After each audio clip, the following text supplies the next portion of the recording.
What it do, what it do, what it do, what it do. I'm doing something a little different today. I got a reaction video. I found this video talking about why LeBron is the most overrated player ever. And I was just curious to see, like, I wonder what points this guy gonna make about him being overrated. Which I do kind of think he overrated too. So let's just jump straight into it, see what he talking about. LeBron James, overrated? Those things aren't usually said together. Now, before I start this video, I know I'm going to get a lot of backlash for this. Now, let me just preface this by saying LeBron James is a great player. He is one of the all-time bests. But he is very overrated as a basketball player. And I'm going to tell you why. So first, we go to the crab dribble. I don't know if a lot of you NBA fans remember back in the early or mid-2000s, LeBron and the Wizards had quite a rivalry. And there was a game-winning shot he had, which was a travel, that he called a crab dribble. Now, is he really overrated because of this? No. I'm a Wizards fan. I remember this. It's just kind of a troll job to start. But I really want to dive in now into where he is overrated in some aspects. So the first thing I'm going to go to is ending his time in Cleveland in the decision. Now, with technology and the way that media is today, that's only something that could happen in today's society. There were 9.948 million people that watched, actually 13 million tuned in when LeBron said the famous words, "I'm going to take my talents to South Beach and join the Miami Heat." Now, this was a 75-minute special on ESPN that would ultimately change the culture of the NBA. And this is what I mean. It really turned into a player empowerment league. Rather than GMs, coaches, front office personnel deciding where players would go, players now decided where they wanted to go. And we look at LeBron and Chris Bosh contracts, 6-year, $110.1 million, and Dwayne Wade took a pay cut, signing a 6-year, $109.5 million. So each player took $15 million less over the life of their contract in order to make this work. Once again, it's a great business decision, but there was some negotiation on LeBron, Wade, and Chris Bosh's part in order to turn this first super team into a dynasty. Now, they obviously won the first year, or they lost their first year to the Mavericks. They won the second year against OKC. But I want to go to the 2013 NBA Finals where the Heat played the Spurs. And I actually think this is an underrated rivalry that people don't really talk about. Because Game 6, this is going to be brought up a lot, I know by people in the past. LeBron missed a three-pointer with 9.6 seconds left. And Ray Allen saves him. Actually, Chris Bosh does as well, getting that offensive rebound. And we see with 7.1 seconds left, Ray Allen ultimately hits the three-pointer to tie it, send it into overtime. The Heat win that game. They win Game 7. Now, if he misses, LeBron is 1-3 in the finals at that time and would be 3-7 for his career. Now, what I think is ironic is LeBron is actually open. He's calling for the ball, and that's a better shot. But once again, just speaks to the legacy of Ray Allen that he bailed out LeBron. This was a winner-take-all game for the Spurs, and if Ray Allen misses that shot, there's not another redemption game. The season's over. Now, the following season, they would lose in 5 games to the Spurs in the finals. And LeBron had an interesting decision as he had an opt-out clause in his contract. So going into the 2014-2015 season, we look at the Miami Heat roster and their age, and that is not a team that looks like to contend as when they first joined the Big Three. Ray Allen was 39, Shane Battier 36, Rashard Lewis 35, Dwayne Wade an old 32. Remember, he did play 4 years at Marquette. Chris Bosh was 30, and this was actually before his heart condition, so he wouldn't have been able to stay much longer had LeBron chose to re-sign. Mario Chalmers, 28. They didn't have a lot of cap money. LeBron's 28 himself. Roster doesn't look too good to compete. Now, if we look at Cleveland's roster, that looks a little bit better. Kyrie Irving, 22. Deion Waiters, 22. Now, remember, he was the 4th pick in the 2013 NBA draft, so there was some upside at that time. Tristan Thompson was 23. Timothy Mozgov was 28. and they had Andrew Wiggins or Kevin Love. And I'm going to show you why they had one of either. Obviously, we know Wiggins was traded for Love, but just kind of convenient. LeBron decides to go back to Cleveland when they have a better roster, ignoring that Dan Gilbert essentially trashed him. Now, I want to go to that 2014 draft lottery, though. And if you look on the left side of the screen, the Cavaliers had a 1.7% chance to win the lottery. So, very, very, very, very good odds in their favor. And it's ironic because the year before in 2013, the Cavs actually had the first pick as well, and they took Anthony Bennett. Now, obviously, Anthony Bennett was probably one of the biggest busts of all time. The Cavs actually only had a 15% chance that year. So the fact that they got it back-to-back years is very, very lucky. They used the number 2014 or the 2014 number 1 pick, which was Andrew Wiggins, to acquire Kevin Love's LeBron's second big three. If the Cavs don't get that lottery pick, they don't get the number 1, and they get, a top 5 or a top 10 pick, they don't have the trade pieces to land Kevin Love. Hence, the Cavaliers roster looking a little bit different. But I want to show LeBron's contract history because when he went back to the Cavaliers the second time, he said, I deserve to be the highest paid player on my team. So we look, and from his rookie contract was from 2003 to 2007. He was making about $13 million a year, which was second to Ben Wallace. In 2008, 2009, he made $14.41 million, which was second to Shaq, same in 2009, 2010. Got a little bit of a pay raise. Then when he decided to go to the Heat in 2010, 2011, he was making $14.5 million his first year, tied with Chris Bosh, which was 21st in the NBA at that time. So if you were saying LeBron is the chosen one, LeBron is the GOAT, LeBron is privileged enough to have his own television special, why is he the 21st highest paid player in the NBA? Now, as we see the following years, he starts to get a little bit more of a pay raise. It was incentivized in his contract to basically have it backloaded. And all years, him and Chris Bosh are making the same contract. In 2011, 2012, he was making $16 million, which was 14th in the NBA. And in 2012, 2013, and the following season, 8th in the NBA, still making less than $20 million. It wasn't until his first year back with the Cavaliers, once again, in 2014, 2015, where LeBron James was the highest paid player on his own team. Once again, that is a very good business decision because LeBron strategically would take pay cuts because he has other endorsements, being a billionaire with Nike, Blaze Pizza, a lot of his other Sprite, a lot of other entrepreneurial ventures. So he doesn't need the money in the NBA, and he's sacrificing his own paycheck so that he can have stars play with him and they can get paid. Now, I want to go to the 2016 NBA Finals, and I know that this is a moot point. It is brought up a lot. Draymond Green being suspended Game 6. Now, this is something that was controversial, and obviously the Warriors and Cavs have a little bit of a history at that point, and Draymond basically stepped over LeBron and then hit him. And this is a quote from LeBron James saying, Draymond just said something that I don't agree with. I don't know what should happen. It's not my call. So LeBron was not pushing him to get suspended. And a USA article today came out that actually said LeBron didn't think the league would issue Green a suspension. So the fact that LeBron didn't think that Green was going to be suspended, now maybe he did and he just didn't come out publicly and say it. Maybe he lobbied for it in private. But it wasn't something that was unanimous. I think it was a black and white area for a lot of people. Now, I want to go to LeBron's first year with the Lakers. I'm not going to bring up about getting Anthony Davis because, as we've seen, tampering is big in the NBA. And with LeBron's player empowerment movement, players can really dictate where they want to go. But their path to the 2020 NBA Finals and winning the championship was probably about as easy as it gets. Now, I know playing in the bubble, we don't know what they went through, obviously, physically, mentally, emotionally, being away from your family. But their path was pretty straightforward. In the first round, they beat the Blazers 4-1. Now, if you've watched NBA, you know the key to beating the Blazers is to stop Damian Lillard.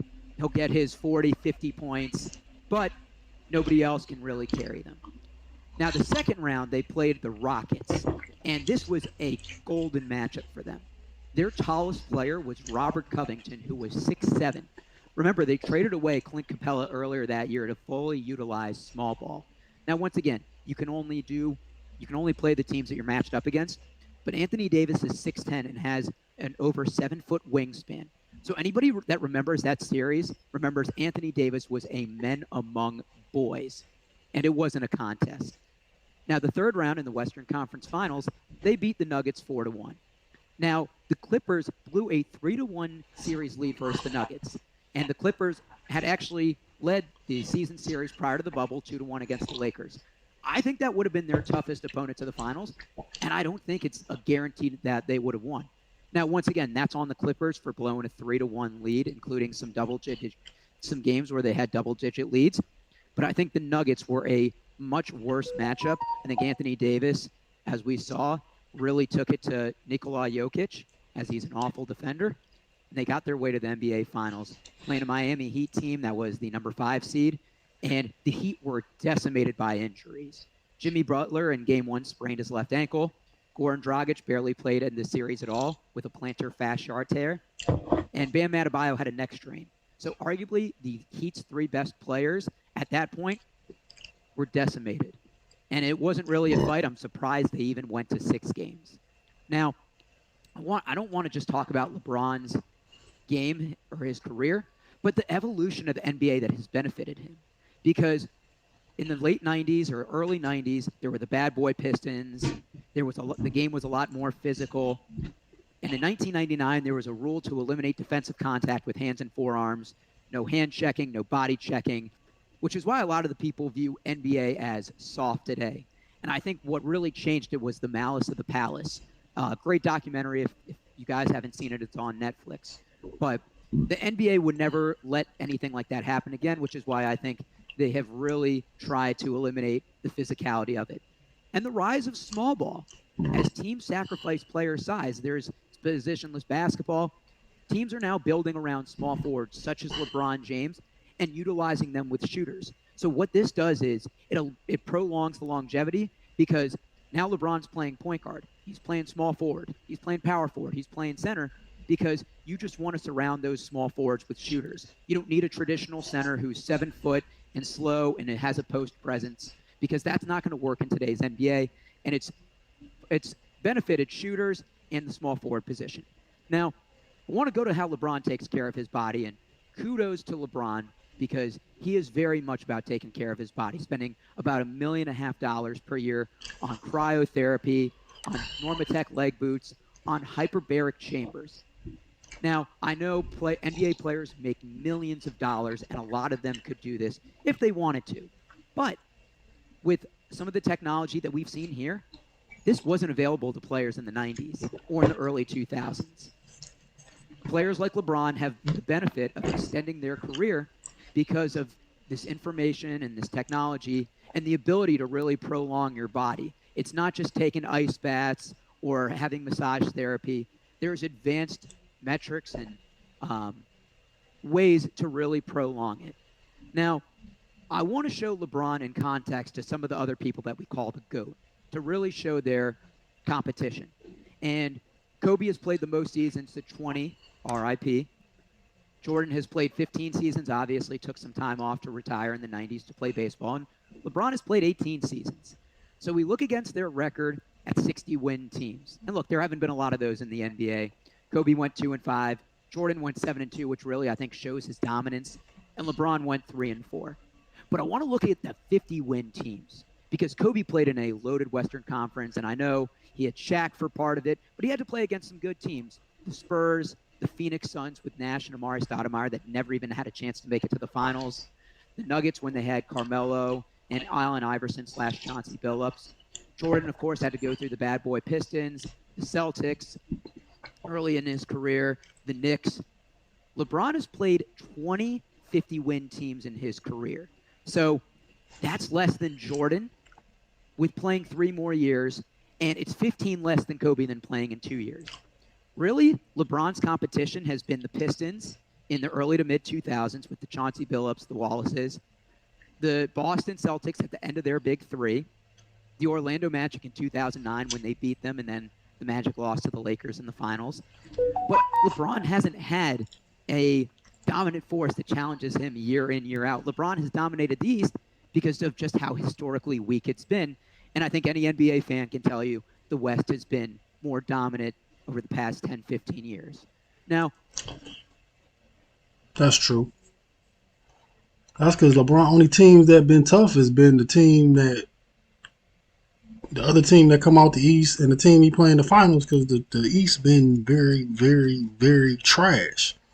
But most of the reason why it was trash was because of the move to Miami, which diluted the conference. Because you got to remember, Wade was on the playoff team, Bosh was on the playoff team, and LeBron was on the playoff team before they joined the Heat.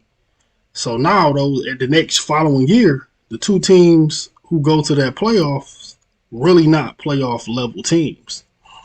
So that's really part of why it diluted the conference. He not only did field a super team, he diluted the conference as well. So that's why he never really had no competition in the East outside, even in the Eastern Conference Finals. Like if you look at the NBA now, it's what 6 teams in the East right now better than any team LeBron ever played in the Eastern Conference Finals. I mean, the best player on the other team wasn't as good as the third best player on LeBron team, whether he was on Miami or Cleveland. So yeah, definitely the lack of competition is definitely true. The West was stacked when Kobe came out of it. I'm talking about stacked. So the proof is, in the pool. Then his fans always say, well, what about Golden State? You created Golden State.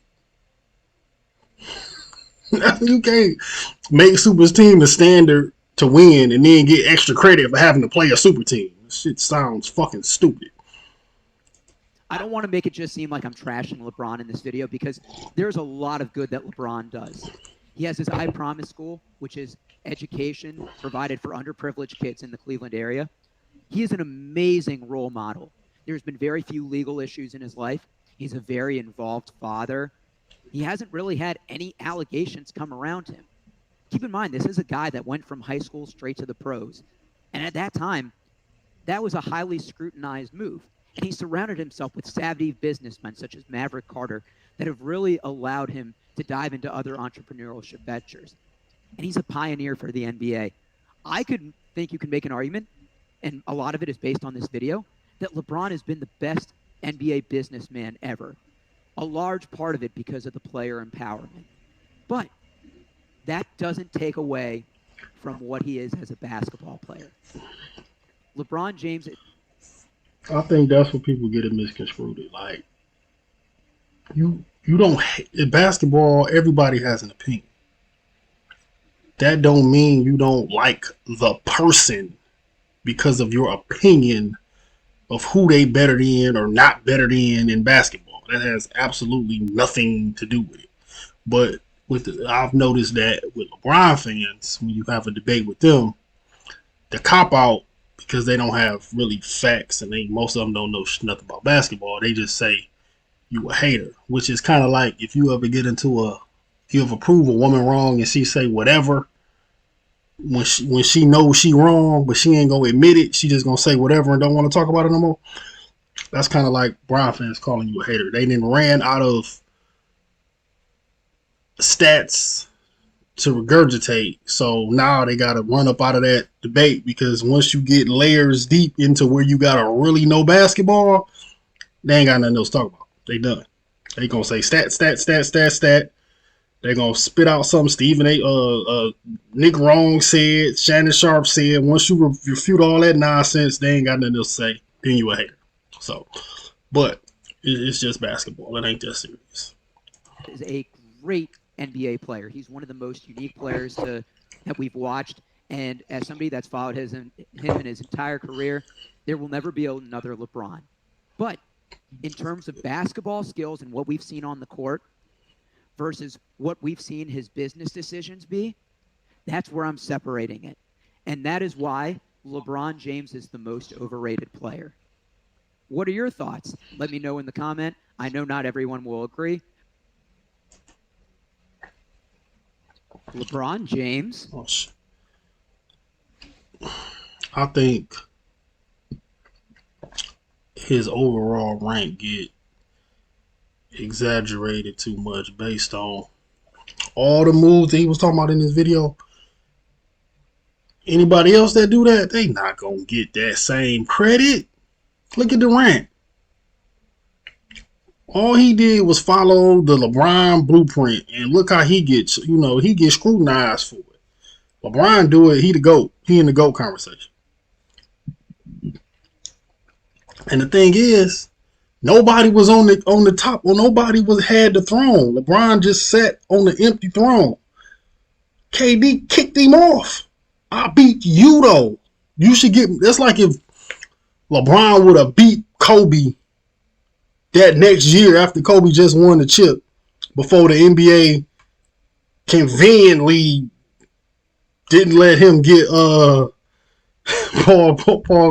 Chris Paul and Dwight Howard. Conveniently the same year that LeBron did the Miami thing, but that's a whole nother conversation. You never hit the end of that. But Durant beat LeBron, and it's like, so what? He had this team. But what get me though with the help and all of that, like, yeah, the Warriors had a deep team, but what made them better was how they played. It wasn't. That's what people don't be able to register in their pea brains, is that it wasn't because they had necessarily had so much more talent. Because that just don't make sense. If LeBron is good, how can a team just have so much more talent than his team when they both got 3 stars? That wasn't the issue. It was the fact that Golden State style of play maximizes everybody's talent. LeBron this is his system. Shooters, savior, scapegoat. Kyrie was the savior, Love was the scapegoat, and he had a plethora of shooters. That's his recipe. That was the recipe in Miami. That was the recipe in Cleveland. Everybody play around him versus playing to everybody else's strengths, and that be his issue. And that's why he lose to teams that play systematic basketball. That's why he couldn't beat the Spurs. That's why he couldn't beat Golden State, because the Spurs is pretty much a duplicate. Golden State is pretty much a duplicate of the Spurs with better talent, or perimeter players versus having like a Tim Duncan. They got guards. So yeah, he's definitely overrated. Because if you take any 3 players from any era and they only get 2 rings, you take the best player in the era, the second best player at another position, and a top 5 player at another position, put them on one team and see how many rings they get. That's like taking Kobe, T-Mac, and Chris Webber and put them on one team. See how many rings they would have got. Or you take Jordan, Karl Malone, and Charles Barkley, put them on one team. See how many rings they would have got. Like when you do it, when you change it up and look at it relative to what somebody else could have did with that much talent, it's like he underachieved. So how can you get more credit for doing less with more? You're supposed to get credit for doing more with less, not less with more. So yeah, LeBron, yeah, I agree that he's definitely overrated, and he's one of the best ever, but he's definitely overrated, definitely. So I just think it's one of them things where the gap, because we don't have people don't have appreciation for history. So if I can just say he's better than somebody that played far enough, long enough ago, it'll be easier for me to sell it to somebody. You know what I'm saying? It's like a product. If I can sell it. LeBron is a product for the NBA. They trying to sell him as the GOAT. Because if they don't sell it through the media, nobody's gonna think it. So if you that's why they always saying it. They trying to beat it into your brain, because you never gonna think that just watching him play. No, not at all. So let me see anything else I want to chime in on with that. And another reason why listen, The difference is with Jordan, right? He had it all. Even Kobe too, because he not better than Kobe. You can't be better than me if you need somebody that provides something to the game that I provide that you don't. LeBron never lost because he didn't have enough help. For one, that's the worst cop out in the history because technically every team lost because they didn't have enough help. Every player who ever lost in every sport lost because they didn't have enough help. That's a cop out, weak excuse for somebody not getting it done. He cannot win without the closer, clutch type player. That's why he needed Wade. That's why he needed Kyrie. He ain't win. Only time he won without him was the damn bubble ring when they opened the NBA up to give him a ring. If I can do that myself, I don't need nobody else to do that. I don't got to get another player to do what he can do. Kobe can do that on his own. Yeah, LeBron better at passing, or he more willing passer, and he get more rebounds. You go get somebody for rebounds. But he the same size as a power forward. So I would expect him to get more rebounds. And he playing a small ball era with no bigs. 6'9" is a lot bigger in LeBron time in the league than it was in Kobe time in the league, in Jordan time in the league, when you got a 7-foot center with a 6'10" power forward. That 6'9" hold way more weight than it would if he played 2 eras ago. If he played 2 eras ago, he'd just be another great player. He wouldn't, all that GOAT conversation shit wouldn't even be no conversation. So I think I'm gonna leave it alone. I don't know anything else I want to say. Yeah. But you can't do least. You can't have the most help and do the least, and you can't not be clutch and be better than two of the most clutch players ever. When the clutch is going to be the separating factor between winning and losing. Because if you really look at it, that was the difference. It wasn't help. Help is the bullshit the media came up with, but in reality, it was because he don't have that take over the game gene. And then they always come up with some stat to try to. Well, he got the most walk-off shots. Listen. That's because you pea-brain fools don't understand what real clutch is. Clutch is winning that last, it's like the 2 minutes in football, right? You know when Tom Brady go in that mode, the last 2 minutes, and he just go. Basketball the same way. It might be the last, whatever is that little stretch of the game, it might be the last 3 minutes where you just push your team ahead by making stops, shots, to give your team that little cushion, just that little enough cushion to win that game. It might not come down to a last shot. That don't mean you didn't close the game out because it didn't come down to a last shot. If it came down to a last shot, you could have closed it out better. So really, the fact that he gotta have more of them walk-off shots to win the game mean he ain't close it out sooner. Because you can close the game out before it even come down to that. But that's because everybody don't really understand clutch. You know what I'm saying? I didn't see Kobe close out games and never come to a game winner. Get it done early, and it don't have to come to a game winner. That's because he played both sides of the ball. LeBron stopped playing defense once he realized it's not a stat on defense other than steals, and they too hard to come by. Go lock somebody up, score. Lock somebody up again, score. Do that about 2-3 times, boom, you close the game out. Simple. But LeBron played more like a role player. He don't just got that go get a bucket mentality. You know what I'm saying? So, I'm going to leave it alone for now. But this was a cool video. I'm going to leave y'all at this one. You know what I'm saying? Like, comment, subscribe, all that. Peace.